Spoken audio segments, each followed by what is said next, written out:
बच्चों, आज की इस वीडियो में आपका बहुत बहुत स्वागत है। मैं आपको पद्य पाठ 1 कबीर पर आधारित प्रश्नोत्तर करा रही हूँ।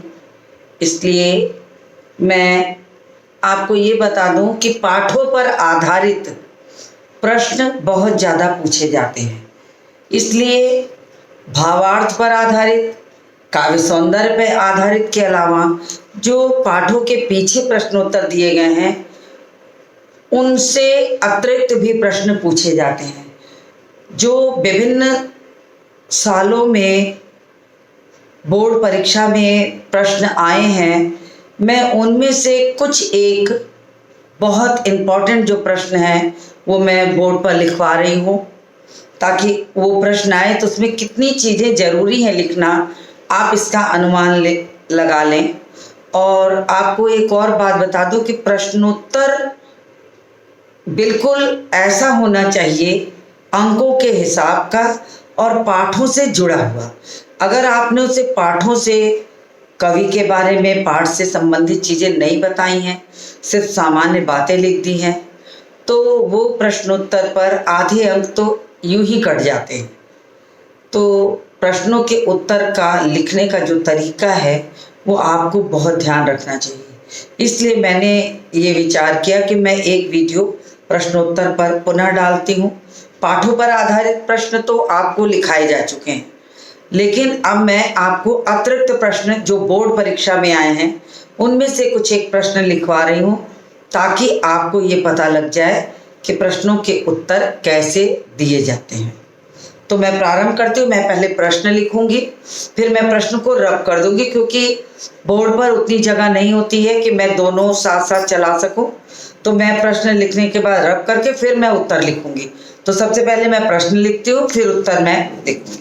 तो आप भी अपनी कॉपी पेन के साथ शुरू हो जाइए। तो सबसे पहले मैं कबीर पर लिख रही हूँ, तो मैं प्रतिपाद्य आपको लिखा देती हूँ कि कबीर के जो साखी है कबीर की, कबीर द्वारा रचित साखी का प्रतिपाद्य क्या है। प्रतिपाद्य का मतलब होता है उद्देश्य, पाठ के लिखने का उद्देश्य क्या है, उसी पर आधारित मैं प्रश्न कर रहा हूं। तो प्रश्न आप लिख लीजिए। प्रश्न 1 है, प्रश्न कबीर द्वारा रचित, कबीर द्वारा रचित साखी का प्रतिपाद्य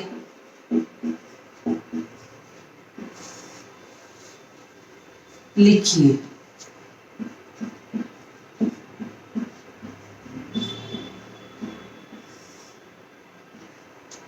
अब मैं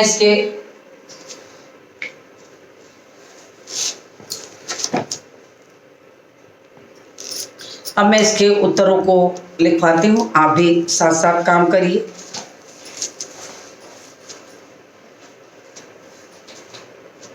तो आप लिखना शुरू कर दीजिए। कबीर द्वारा रचित साखी, कबीर द्वारा रचित साखी, कबीर द्वारा रचित साखी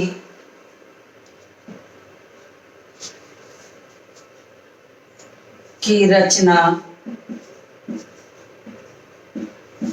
नीति के आधार पर, नीति के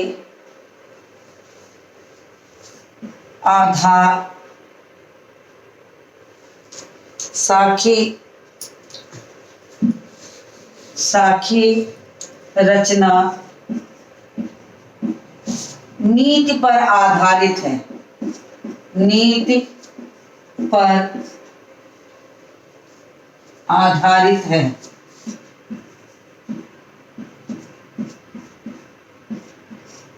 आधारित है।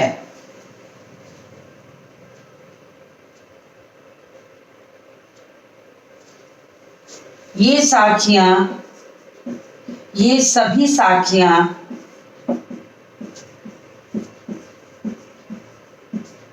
ये सभी साखियां उपदेशात्मक ये सभी साखियां उपदेशात्मक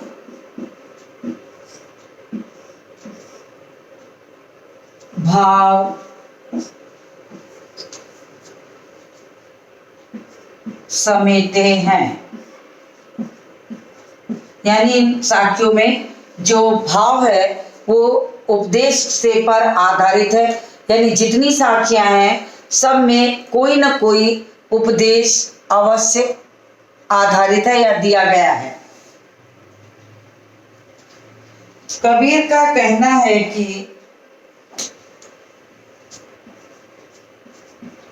कबीर का कहना है कि मनुष्य को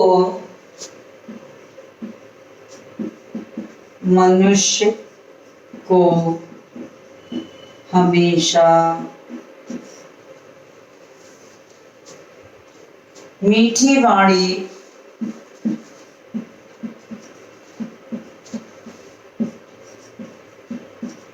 बोलनी चाहिए, जिससे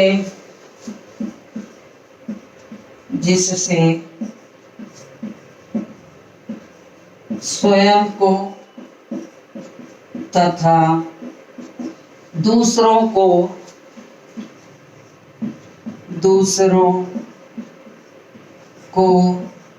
भी सुख की प्राप्ति होती है।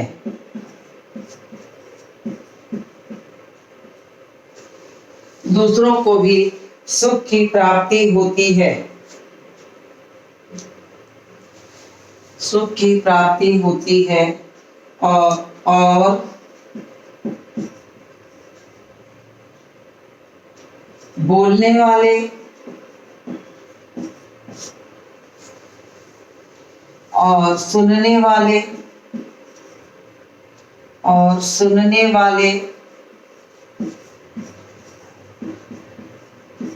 दोनों सुखी रहते हैं, दोनों सुखी रहते हैं।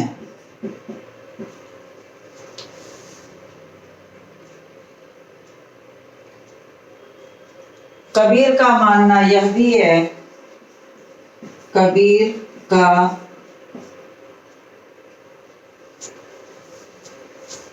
मानना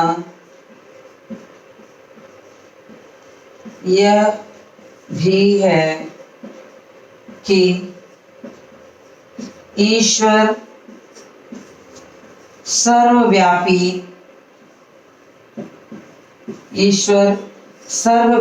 है, परंतु मनुष्य उसे देख नहीं पाता, वह उसे मंदिर और देवालयों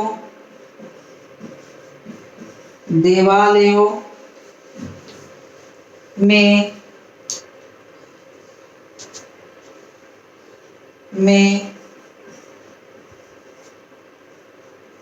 ढूंढता फिरता है। मुझे लगता है कि अब इससे नीचे लिखेंगे तो आपको नहीं दिखाई देगा, इसलिए मुझे ऊपर के हिस्से को रब करके फिर लिखना पड़ेगा। तो मैं इसको रब करती हूँ। प्रश्न को पूरा करने के लिए मैं प्रश्न को भी मिटा रही हूँ, फिर मैं लिखूंगी। तो आप इसका स्क्रीनशॉट ले लीजिए, फिर मैं इसको लिखूंगी। तो मुझे उम्मीद है कि आपने इसका स्क्रीनशॉट ले लिया होगा। अब मैं इसको ऊपर के हिस्से को रब करती हूँ, क्योंकि पूरा एक साथ लिखना संभव नहीं है। आप नीचे से अगर लिख रहे हैं डायरेक्ट तो नीचे से लिखते रहिए, मैं ऊपर से लिखती हुई थोड़ा थोड़ा रब करूंगी ताकि आपको कोई कठिनाई ना हो।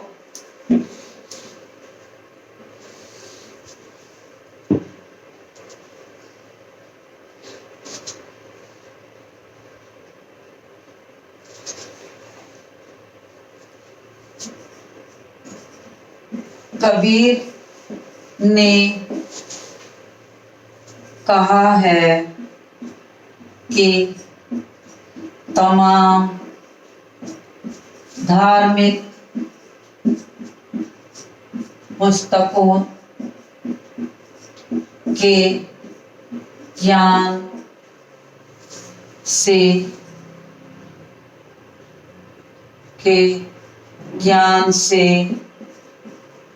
कोई ज्ञानी नहीं होता।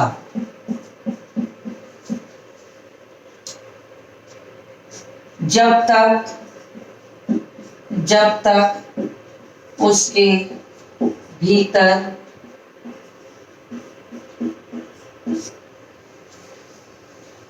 अज्ञान का अंधेरा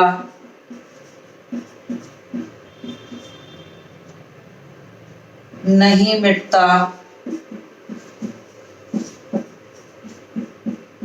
उसे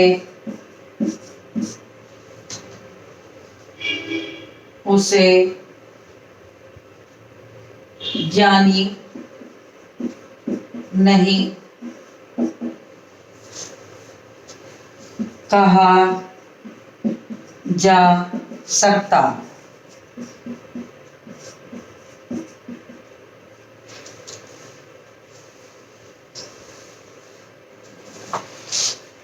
साथ ही साथ कबीर ने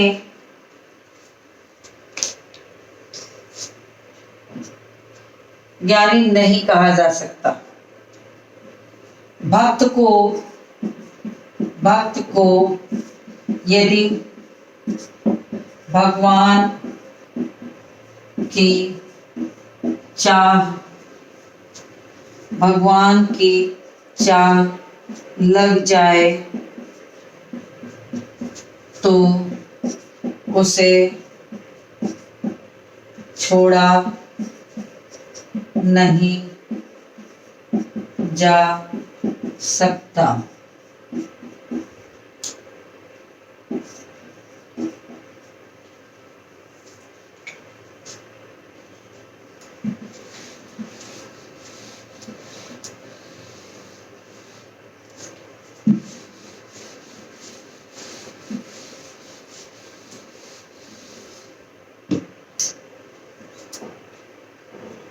भक्त को यदि भगवान की चाह लग जाए तो उसे छोड़ा नहीं जा सकता।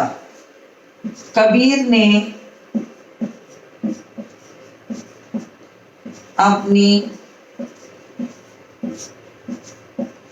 साखी में सामाजिक तथ्यों को भी उजागर किया है। जैसे निंदकों की महिमा बताते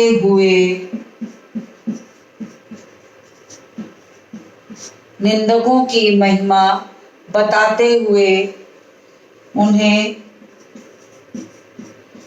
अपने करीब रखने की सलाह दी है।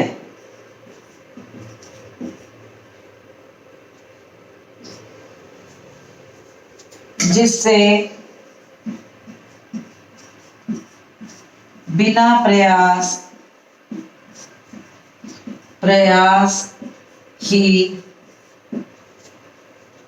मनुष्य निर्मल हो सकता है। तो देखिए, मैंने आपको उनके साक्ष्यों पर आधारित प्रतिपाद्य बताया कि साखियां लिखने के पीछे उनके क्या मुख्य उद्देश्य हैं, वो मैंने आपको बता दिया है। तो आप इसको उतार लीजिए। उसके बाद मैं आपको कुछ और प्रश्न, जीवन मूल्य, ये प्रश्न आपको ऐसे भी पूछा जा सकता है कि कबीर की साखियों में कौन कौन से जीवन मूल्य उभर कर दिखाई पड़ते हैं, तब भी आपको इसी प्रश्न के उत्तर को लिखना है। तो आप प्रश्नों को समझेंगे तभी उसका सही ढंग से उत्तर दे सकते हैं। जब कभी आपको प्रतिपाद्य पूछे, जीवन मूल्य पूछे, तो आप ये सारे प्रश्नों के उत्तर लिख सकते हैं। फिर मैं आपको एक प्रश्न और लिखवाने चल रही हूँ, आप इसको उतार लीजिए, मैं इसको रब करूँगी, फिर मैं आपको अगला प्रश्न लिखाती हूँ। तो मुझे उम्मीद है कि आपने इसका स्क्रीनशॉट ले लिया होगा। तो मैं अब इसको रब करने चल रही हूँ।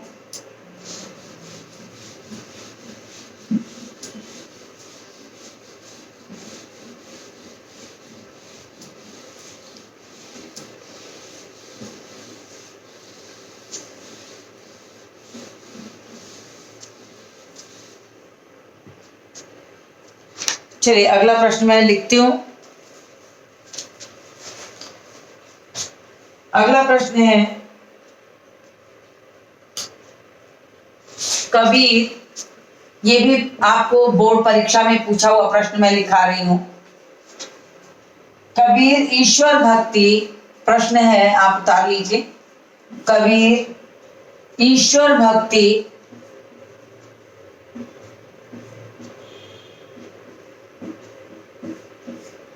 कबीर ईश्वर भक्ति के मार्ग पर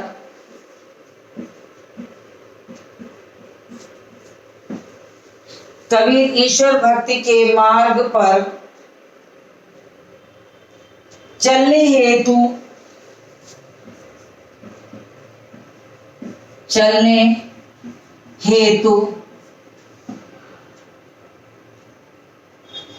क्या आवश्यक मानते हैं? क्या आवश्यक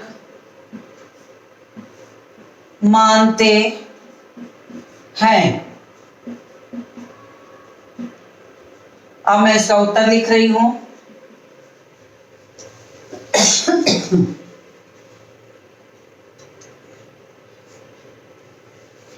कबीर का मानना है कि, आप लिखते चलिए, मैं बोल बोल के लिख रही हूं ताकि आपको कोई कठिनाई ना हो। तो आप लिखिए, कबीर का मानना है कि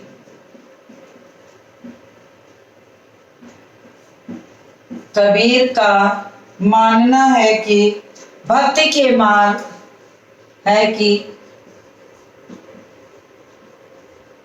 भक्ति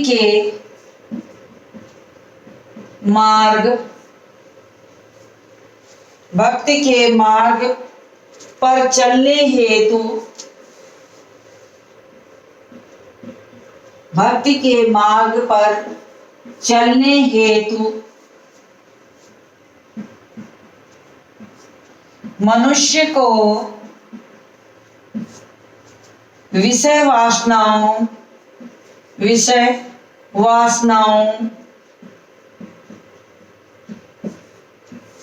मनुष्य को विषय वासनाओं का त्याग करना अनिवार्य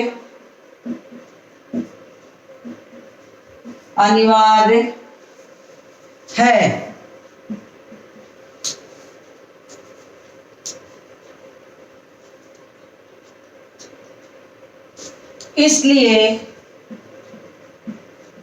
इसलिए कबीर ने कहा है कि मैं घर जाल्या आपड़ा लिया मुराड़ा हाथ, कि मैंने तो अपना घर जला लिया है इस ईश्वर भक्ति के पीछे, और जलती हुई मशाल लेकर निकल पड़ा हूं। सारे समस्त विषय वासनाओं से स्वयं को दूर करके भगवान की भक्ति को प्राप्त करने के लिए मैंने बीड़ा उठा लिया है, ठान लिया है, तो मैं निकल चुका हूं। यदि आपको भी भगवान की प्राप्ति की लालसा लग गई है, यदि आपको भी भगवान की प्राप्ति की इच्छा मन में है और आपको भी प्राप्त करना है, तो आप भी मेरे साथ चलने के लिए अपने पीछे की विषय वासनाओं को छोड़कर चलिए। तो इसी भावना को प्रश्न के उत्तर में समेटना है। तो मैं लिखने चल रही हूं, मनुष्य विषय वासनाओं का त्याग करना अनिवार्य है। इसलिए कबीर ने कहा है कि मैंने तो विरह और भक्ति से मैंने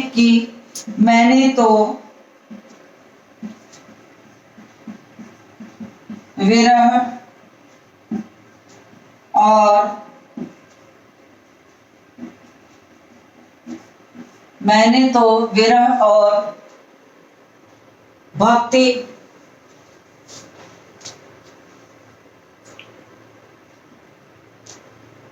से जलती हुई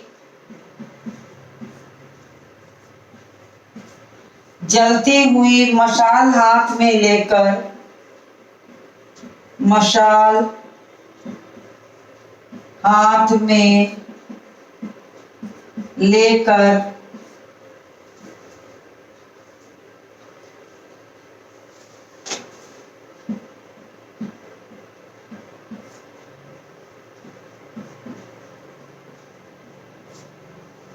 अपना घर जला लिया।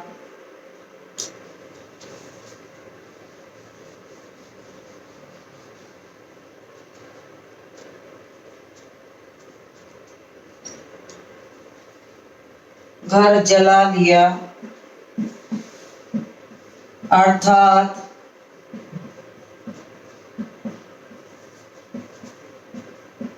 भक्ति के मार्ग पर चलने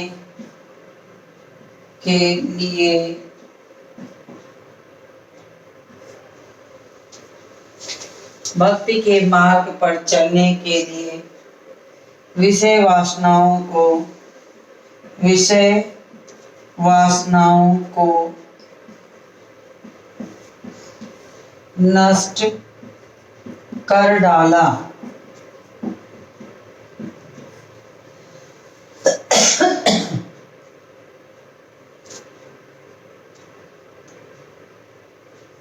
इसलिए जो इस निराकार ईश्वर को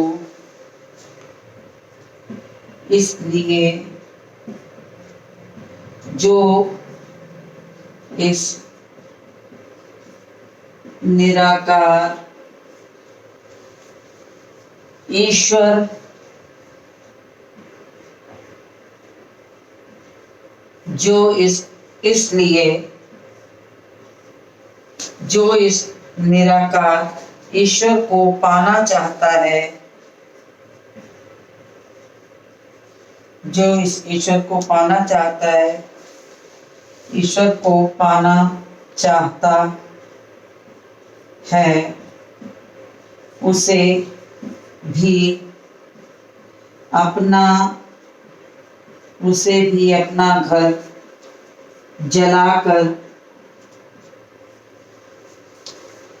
जलाकर विषय वासनाओं से मुक्ति लेकर ही मेरे साथ चलना होगा।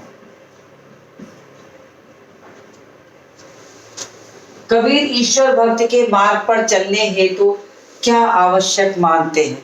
कहने का तात्पर्य कि कबीर ईश्वर भक्ति के मार्ग पर चलने के लिए ये जानते हैं कि मनुष्य को अपने भीतर की समस्त विषय वासनाओं को जलाना पड़ेगा, पीछे माया मोह के बंधन से मुक्ति लेनी होगी, तब कहीं जाकर के वो इस तरह से ईश्वर को प्राप्त कर सकेंगे। तो आप इसका स्क्रीनशॉट ले लीजिए।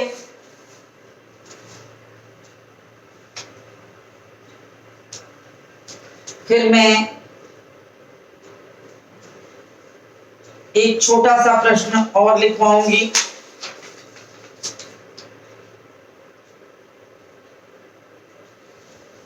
आपने उम्मीद है कि ले लिया होगा स्क्रीनशॉट। मैं इसे रब करती हूं।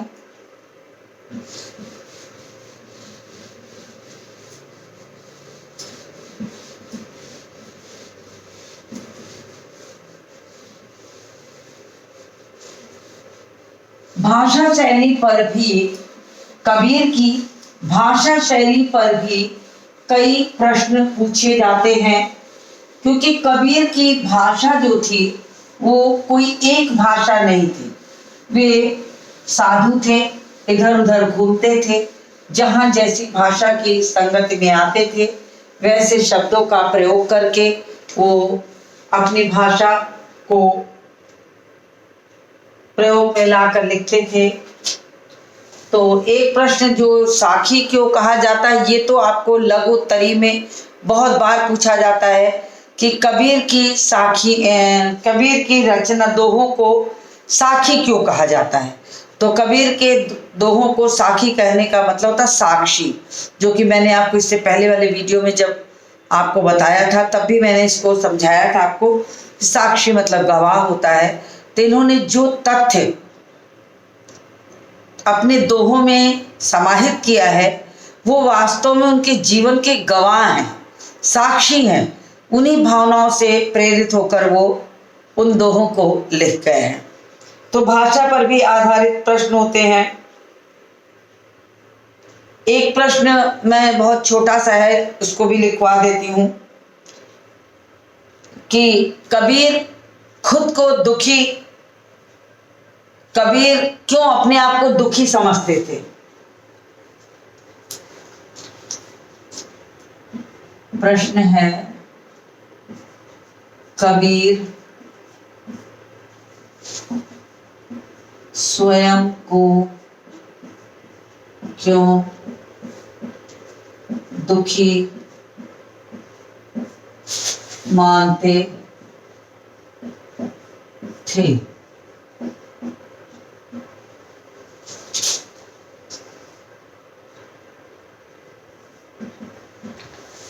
उत्तर है,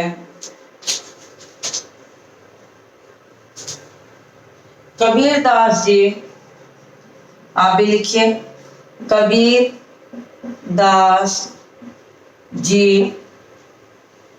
निराकार ब्रह्म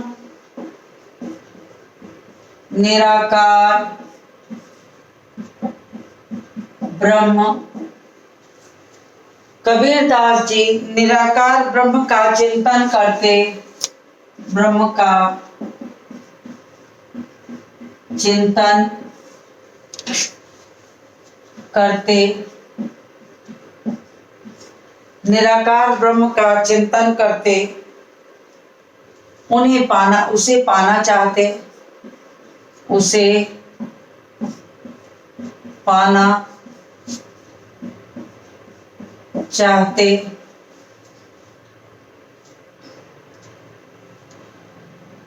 सांसारिक सुखों से उन्हें कोई सरोकार नहीं था। सांसारिक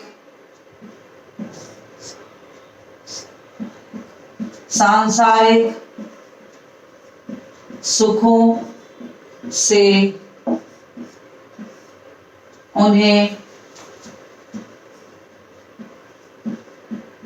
कोई सरोकार नहीं था। सांसारिक सुखों से उन्हें कोई सरोकार नहीं था।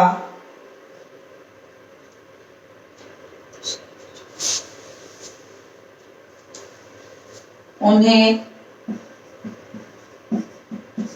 लगता था,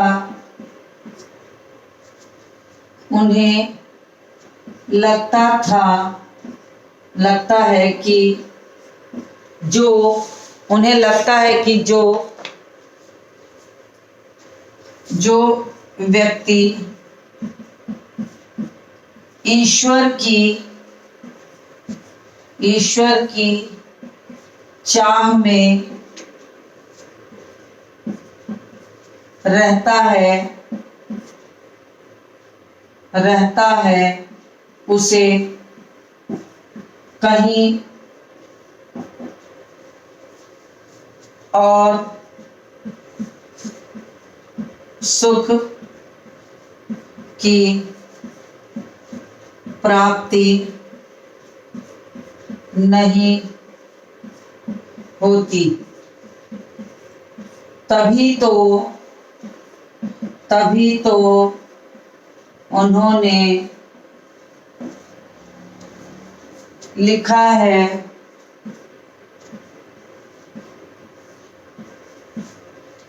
दुखिया दास कबीर है, दुखिया दास कबीर है, जागे अरु रोवे, जागे अरु रोवे। अर्थात उनका मानना यह है कि जो ईश्वर को चाहेगा उसे विषय वासनाओं से दूर होना पड़ेगा और उसे घर बार का त्याग कर, माया मोह को त्याग करके ईश्वर की लालसा को हृदय में बसाना होगा। तो कबीर को ये लगता है कि उन्हें ईश्वर की चाह लग चुकी है, वे बिना ईश्वर के एक पल के लिए भी जीवित नहीं रह सकते। तो उन्हें लगता है संसार के सबसे दुखी प्राणी तो स्वयं कबीर हैं, जागे और रोवे, कि वे निरंतर जगते रहते हैं और दुखी रहते हैं। तो यहाँ पर यही बताया गया। तो मैंने आपको कुछ, सारे तो नहीं कराए जा सकते, कुछ प्रश्नों को मैंने जो मुझे थोड़े बोर्ड परीक्षाओं के हिसाब से इम्पोर्टेंट लगे, मुख्य लगे, वो मैंने आपको लिखवा दिए हैं। इसी क्रम में मैं आगे के पाठों पर भी कुछ बहुत इम्पोर्टेंट जो प्रश्न मुझे लगेंगे मैं उन्हें करवाती चलूँगी। तो इसलिए आप मेरे साथ बने रहिए और निरंतर वीडियो को देखिए। तो आज के इस वीडियो को मैं यहीं समाप्त करती हूँ और मिलती हूँ आपसे अगले वीडियो में।